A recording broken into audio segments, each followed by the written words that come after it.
Apresentamos Através da Bíblia, o programa que leva você ao estudo sistemático e detalhado do livro dos livros, a Palavra de Deus.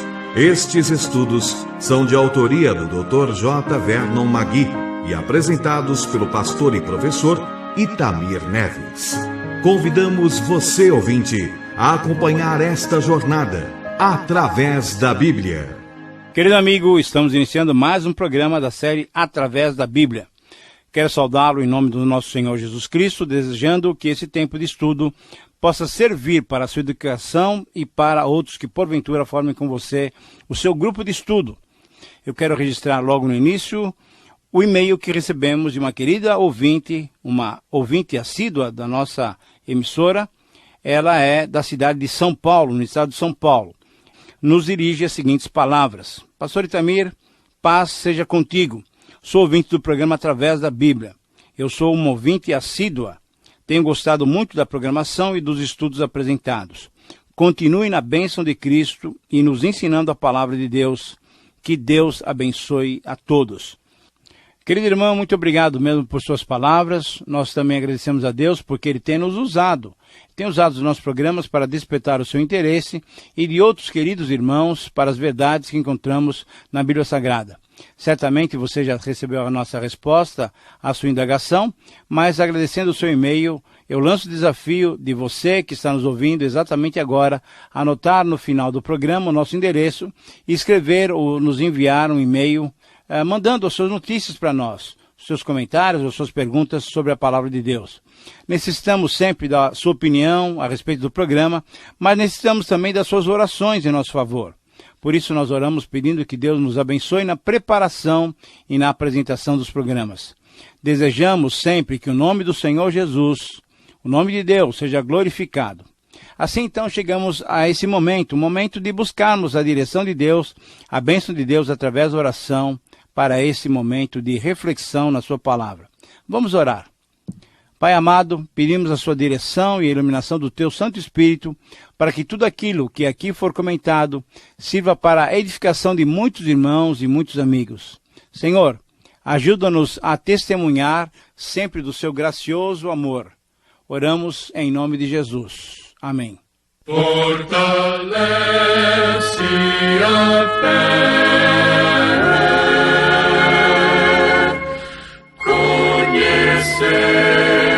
Nosso Deus.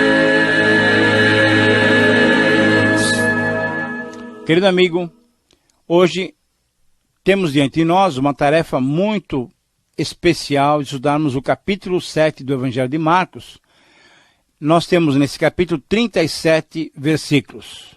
Nesse capítulo, o evangelista continua enfatizando dois aspectos prioritários do ministério de Jesus. Por isso nós dissemos que é um capítulo especial. Ele nos mostra o ensino e a sua compaixão e atender aos necessitados.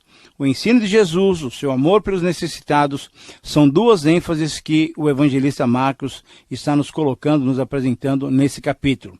Mas Jesus veio também para morrer na cruz em nosso lugar. Jesus veio para fazer a vontade do Pai, para realizar o seu plano salvador lá confirmado desde a eternidade. Ele veio realizá-lo agora na nossa história humana, na cruz do Calvário, morrendo por cada um de nós. E essa salvação, querido amigo, é extensiva a você e a mim. Mas antes de olharmos em detalhes toda essa argumentação, vamos destacar duas coisas, pelo menos, ou dois detalhes que nós vimos no programa passado. Veja só, nos últimos versículos do capítulo 6, vimos Jesus atendendo os discípulos em meio a uma grande tempestade, demonstrando o seu amor e o seu cuidado para com os discípulos. A pergunta é: você é um seguidor de Jesus? Se sua resposta for positiva, saiba que você pode contar com Jesus em todos os momentos da sua vida. Mas se a sua resposta for ainda negativa, é hora de você confiar nele e colocar-se nas suas mãos, aceitando-o como seu Senhor e Salvador. Uma outra observação, ainda com relação ao programa passado, nós devemos destacar o último parágrafo dos versículos 53 a 56 do capítulo 6, Ali nós vemos Jesus ainda como um Salvador que não faz acepção de pessoas. Depois de chegar a Genezaré, tendo andado sobre as águas e depois acalmado a tempestade, indo com os discípulos até Genezaré, uma cidadezinha situada na planície fértil, a oeste do Mar da Galileia, Jesus e os seus discípulos chegaram no seu povoado, e era um povoado realmente muito pobre. Essa cidade, e na verdade todo o norte da Galileia, todo o norte da Palestina, era discriminado, era recriminado pela aristocracia judaica. Ela inclusive era chamada de Galileia dos gentios. Agora veja só, o texto nos relata que Jesus percorreu toda aquela região anunciando as boas novas e curando a muitos. Na verdade, Jesus revelou de uma forma clara e objetiva que o seu propósito e o propósito do Evangelho é resgatar o ser humano na sua integralidade, não apenas espiritual, mas também fisicamente. Assim, o convite é para que você entregue os seus problemas a Jesus. Por quê? Porque Ele é um Salvador poderoso. Se Jesus é teu Senhor e Salvador, entregue a Ele os seus problemas. Mas se Ele ainda não é o teu Salvador e Senhor, entregue a Ele a sua vida. Vale a pena. Entregue a sua vida a Ele, receba-o como seu Salvador e Senhor. Pois bem, agora podemos olhar para o capítulo 7 do livro de Marcos e considerar as diversas divisões que temos. Temos 3 grandes divisões, 3 grandes eventos. O primeiro evento, nos versículos 1 a 23, nos mostra Jesus defrontando-se com a tradição judaica. Por quê? Porque alguns fariseus e escribas vindos de Jerusalém para observar tudo aquilo que diziam a seu respeito, do seu ensino, dos seus milagres, vendo o procedimento dos seus discípulos, quiseram confrontá-lo, pois os discípulos não respeitavam a tradição religiosa. Você deve se lembrar que quando estudamos o livro de Mateus, o Evangelho de Mateus, nós mencionamos que durante os 400 anos de silêncio entre o Antigo e o Novo Testamento, muitos acontecimentos ocorreram na história e na vida religiosa de Israel. Já durante o período do exílio da Babilônia e até os dias de Jesus, surgiram movimentos entre os judeus que no início tinham boas intenções até. Além de outros, surgiram os fariseus e os escribas, seitas dentro do judaísmo, todas com uma expectativa muito específica, preparando-se para a vinda do Messias. Era, na verdade, aquilo que nós já denominamos de a chamada esperança messiânica. Era essa esperança messiânica uma diretriz de todos esses movimentos. Porém, com o tempo, muitas tradições, muitas interpretações da lei foram se tornando mais rígidas que a própria lei. Não se preocupavam em entender o espírito, a razão de ser da lei. As interpretações se tornaram lei. E essas tradições, veja só, a maneira pela qual eles entendiam e traduziam, colocavam isso até em forma escrita, essas tradições exigiam determinados procedimentos. Assim, quem não obedecesse integralmente, de forma cuidadosa, cada detalhe dessas traduções, dessas tradições dos anciãos, eles então eram considerados pecadores, isto é, desqualificados como judeus. Por isso a menção em várias ocasiões, você vê no Evangelho, essa expressão, publicanos e pecadores.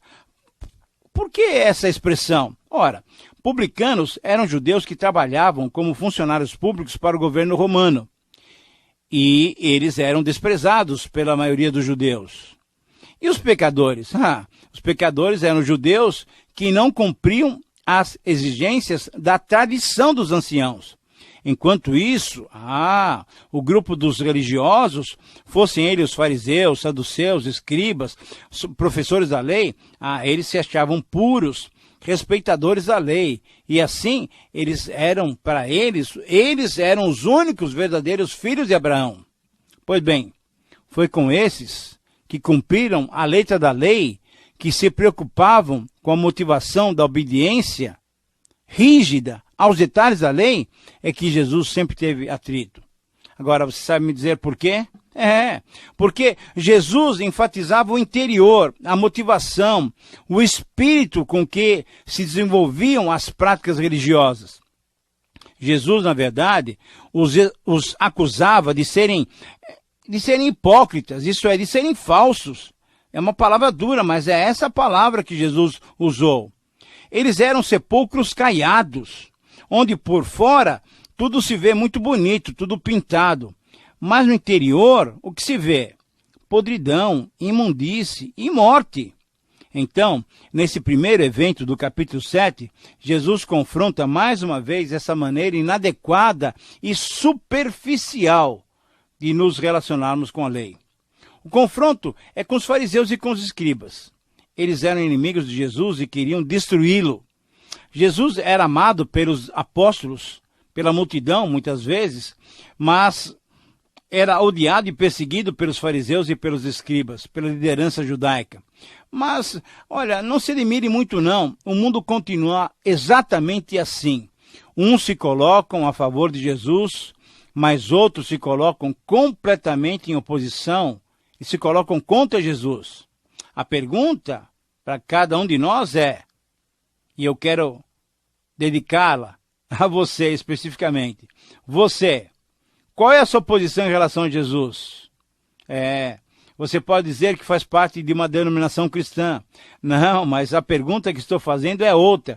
Qual é a sua posição em relação a Jesus? Você aceita-o como Senhor e Salvador? Ou você apenas o vê como um grande professor de ética? A questão levantada sobre a tradição de lavarem as mãos antes das refeições era uma questão muito interessante. Era uma questão cerimonial, de etiqueta social, quer dizer, não era nada realmente importante. E Marcos, então, explica tudo detalhadamente, porque os seus leitores eram romanos e não conheciam bem essas tradições dos judeus. Aquelas normas eram costumes cerimoniais de limpeza, de purificação, eram bem peculiares ao povo de Israel. Deus havia dado a Israel, no passado, lá nos tempos de Moisés, ordens e ritos que enfatizavam a limpeza.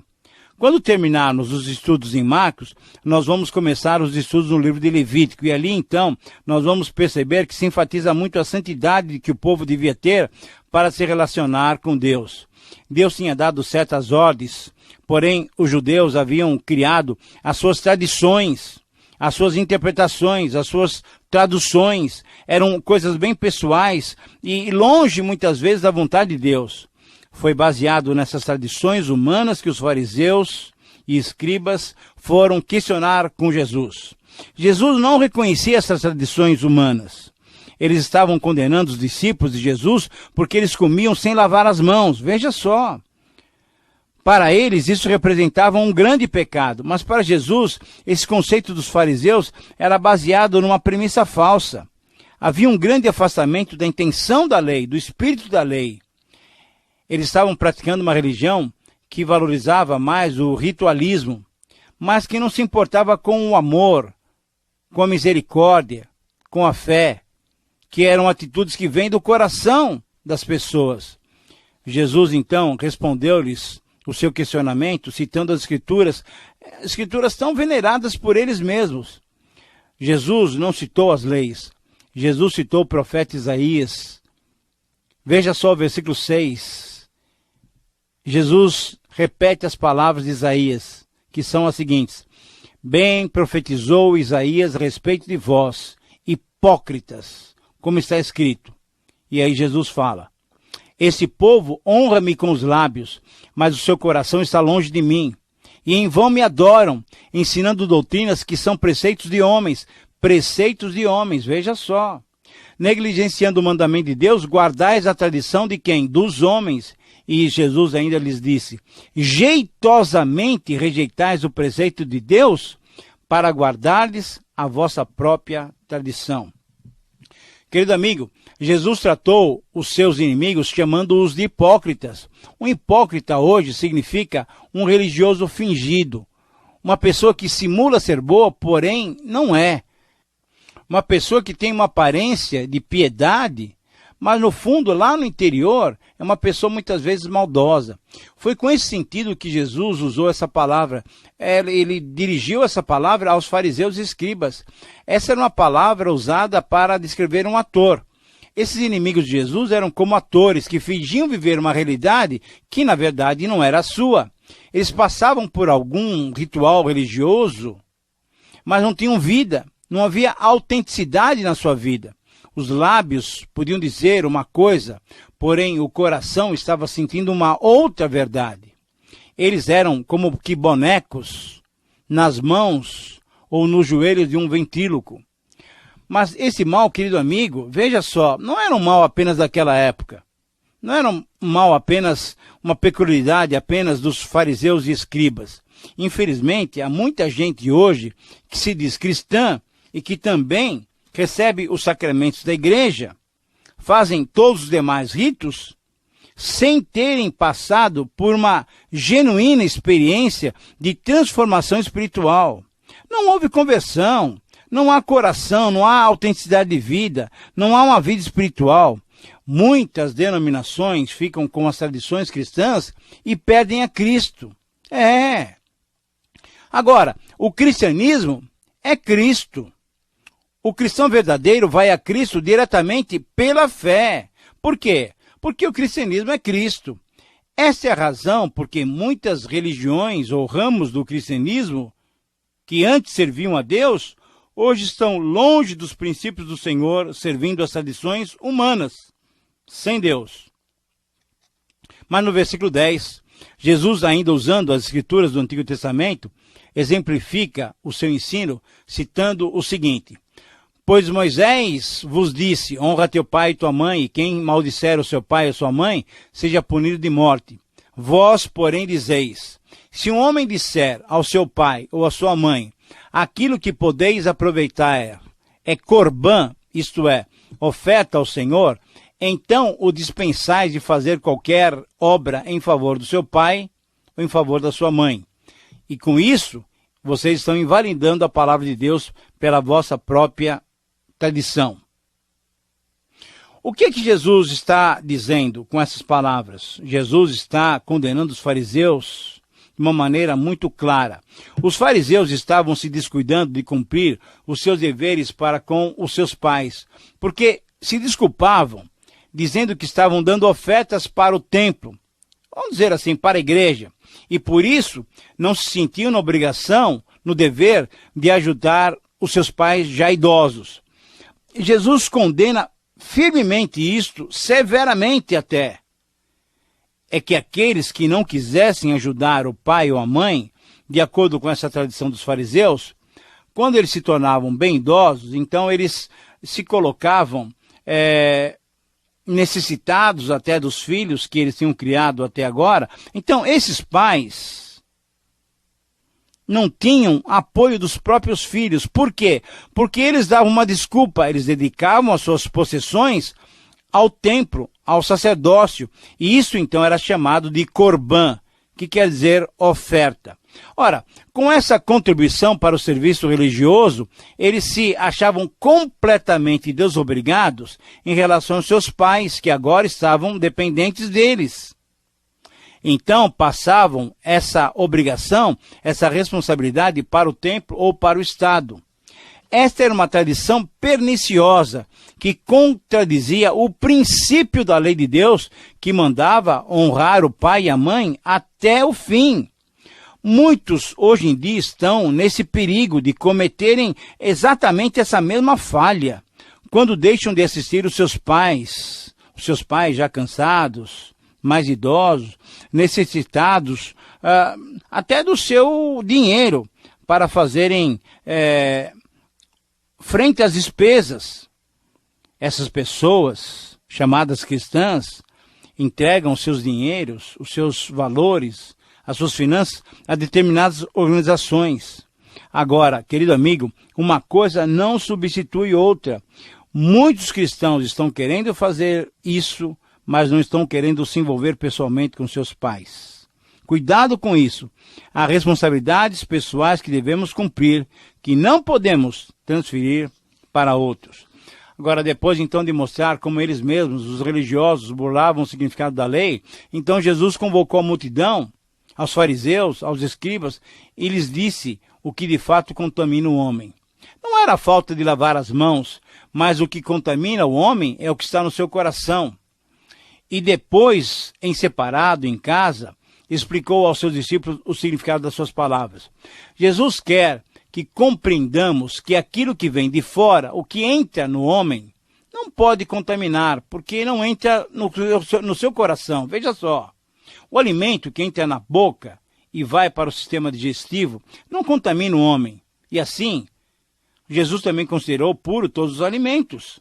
Mas Jesus ensinou que o que sai do homem, isto, na verdade, aquilo que sai do interior do homem é que o contamina. Porque de dentro do coração, da sua mente, é que esses pensamentos procedem. Esses pecados mencionados encontram-se nos jornais nos dias de hoje, como uma prova muito clara de que Jesus disse naquele tempo, continua sendo uma triste realidade na vida dos homens de hoje. Nós vemos as ações dos homens maus por toda parte. Os maus desígnios, a prostituição, os furtos, os homicídios, os adultérios, a avareza, as malícias, o dolo, a lascívia, a inveja, a blasfêmia, a loucura, o orgulho, a vaidade, a maldade, o crime, enfim, todos os vícios de uma sociedade que vive longe de Deus. Isso nós vemos naqueles dias e nós vemos nos dias de hoje. Por isso é que Jesus disse que era necessário que o homem nascesse de novo para poder ver o reino de Deus. Você, querido amigo, você já nasceu de novo? Ou o seu interior já foi transformado por Jesus? O interior modificado por Jesus é o que agrada ao Senhor Deus. Agora vamos para os versículos 24 a 30, onde nós temos o segundo evento que Marcos nos mostra nesse capítulo 7. Nós temos o relato do caso da mulher Ciro-Fenícia, uma gentia. Ela veio a Jesus pela fé. Pediu que Jesus curasse a sua filha que estava possessa de um demônio.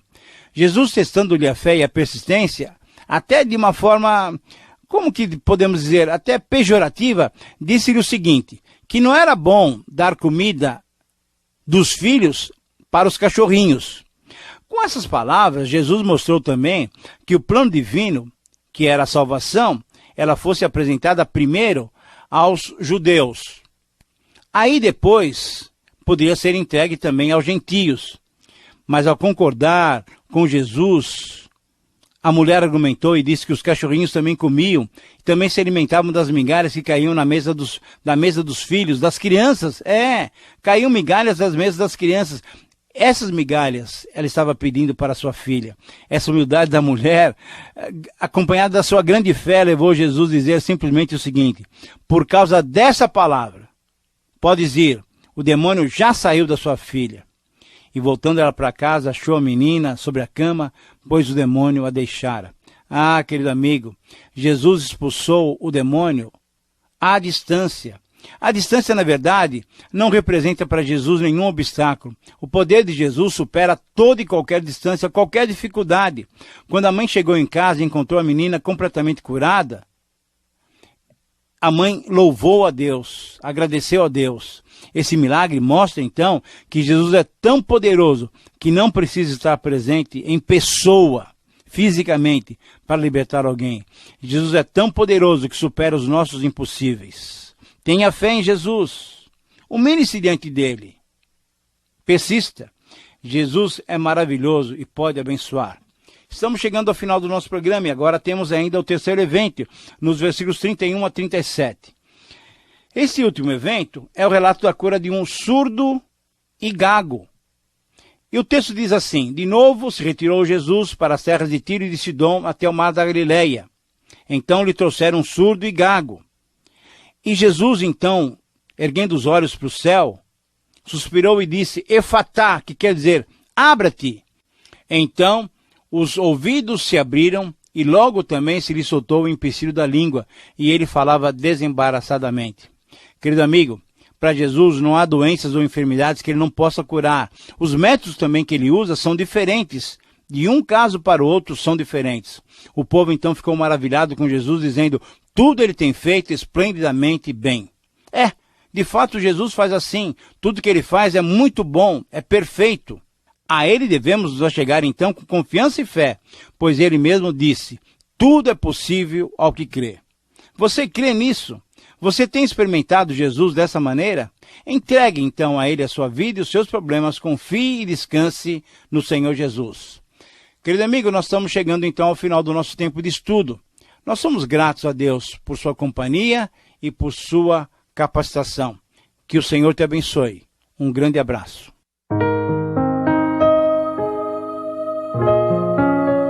Terminamos mais uma apresentação do programa Através da Bíblia.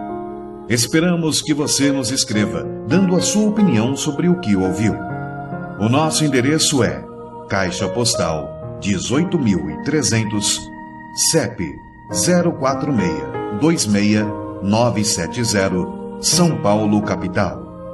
Ou pelo e-mail atravesdabiblia@transmundial.com.br. Este programa foi produzido nos estúdios da Transmundial.